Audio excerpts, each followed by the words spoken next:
हरियाणा में कोरोना के ग्राफ में सुधार नजर आया। पिछले 24 घंटे में 1206 नए मामलों की पुष्टि की गई। वहीं पिछले 24 घंटे में 1690 मरीजों ने कोरोना को मात दी।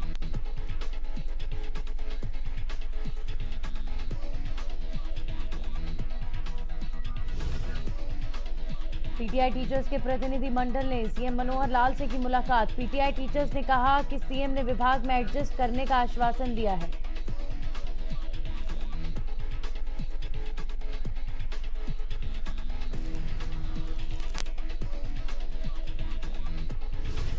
राहुल गांधी मंगलवार को अपनी एक दिवसीय यात्रा पर पेहोवा पहुंचे। राहुल गांधी के काफिले के हरियाणा पहुंचने पर प्रदेश कांग्रेस के नेताओं ने उनका जोरदार स्वागत किया।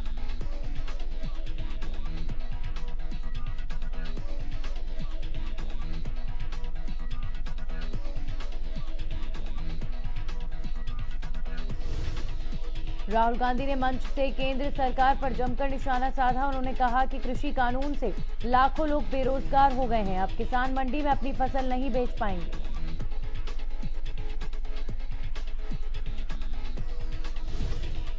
इसके साथ ही उन्होंने कहा कि किसानों को एमएसपी भी नहीं मिलेगी। राहुल गांधी ने कहा कि कांग्रेस हमेशा किसानों के साथ खड़ी है।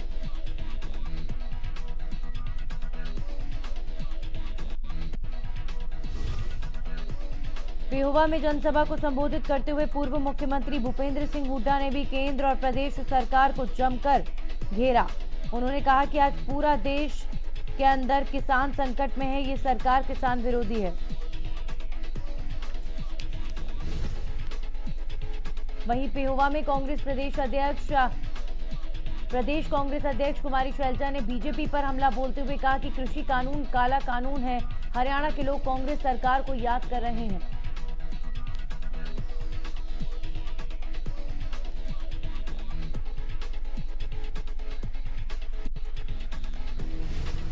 कृषि मंत्री जेपी दलाल ने गोहाना अनाज मंडी का दौरा किया और किसानों की समस्याओं को जाना।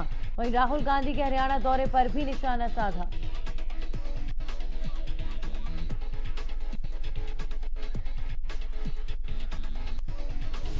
प्रदेश के उप मुख्यमंत्री दुष्यंत चौटाला भी कोरोना की चपेट में आ गए हैं। दुष्यंत चौटाला ने मंगलवार को ट्वीट करके ये जानकारी दी।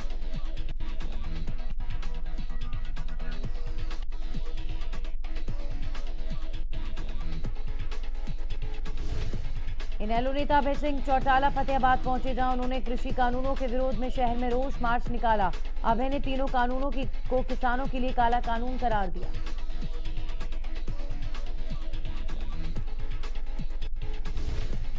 चंडीगढ़ में मुख्य निर्वाचन अधिकारी अनुराग अग्रवाल ने सभी पार्टियों के प्रतिनिधियों के साथ बैठक की। इस बैठक में बीजेपी, जेजेपी, कांग्रेस, इनेलो, बीएसपी और सीपीआई समेत कई पार्टियों के प्रतिनिधि मौजूद रहे।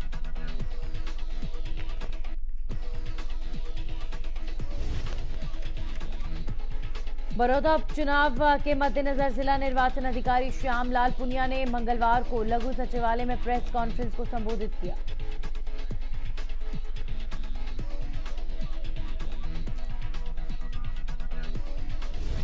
इस दौरान उन्होंने कहा कि 3 नवंबर को बड़ौदा उपचुनाव होंगे, जिसको लेकर 9 से 16 अक्टूबर तक नामांकन पत्र दाखिल किए जा सकते हैं।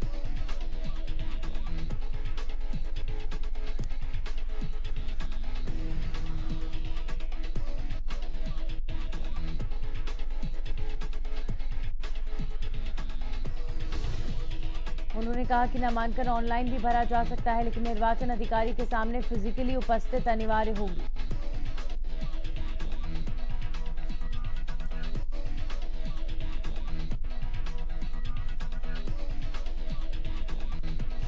कृषि कानूनों के खिलाफ एक तरफ राहुल गांधी किसान बचाओ यात्रा कर रहे थे, तो दूसरी तरफ सिरसा में किसानों ने डेप्यूटी सीएम और कैबिनेट मंत्री रंजीत चौटाला के आवास का घेराव करने की कोशिश की।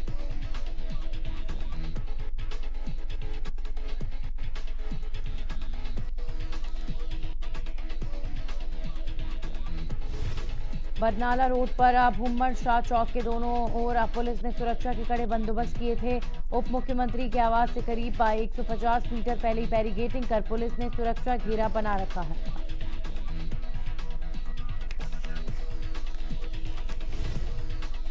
चकबंदी विभाग के अतिरिक्त मुख्य सचिव संजीव कौशल ने अधिकारियों को निर्देश दिए हैं कि जमीन रजिस्ट्री करने के मामले में आ रही दिक्कतों को दूर किया जाए।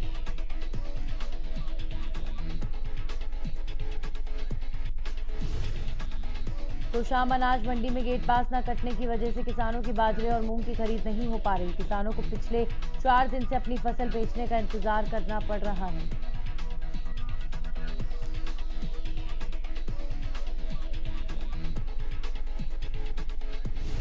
अंबाला की अनाज मंडी में किसानों के सब्र का बांध टूट गया और किसानों ने मार्केट कमेटी कार्यालय के बाहर जोरदार प्रदर्शन किया। इस दौरान किसानों और मंडी के प्रधान के बीच भी तीखी नोकझोंक देखने को मिली।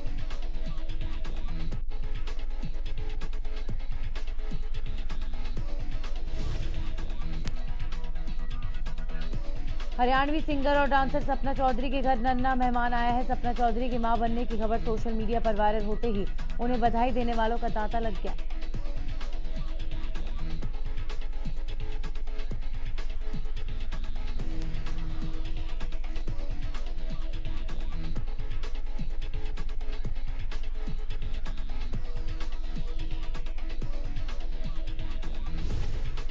सपना चौधरी के पति हरियाणवी सिंगर, राइटर और मॉडल वीर साहू ने फेसबुक पेज पर खुद लाइव आकर अब इस बात की जानकारी दी है, लेकिन लाइव होने के दौरान वे काफी नाराज नजर आए।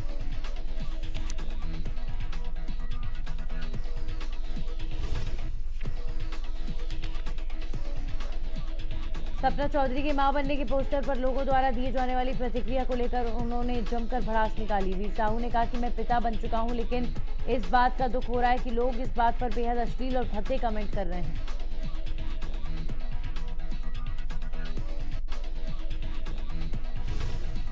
आईपीएल 2020 के 21वें मुकाबले में आज कोलकाता और चेन्नई की टीमें आमने सामने होंगी। अब तक खेले गए मुकाबलों में कोलकाता 4 में से 2 मैच जीत चुकी है, जबकि चेन्नई ने 5 में से 2 मुकाबले जीते हैं।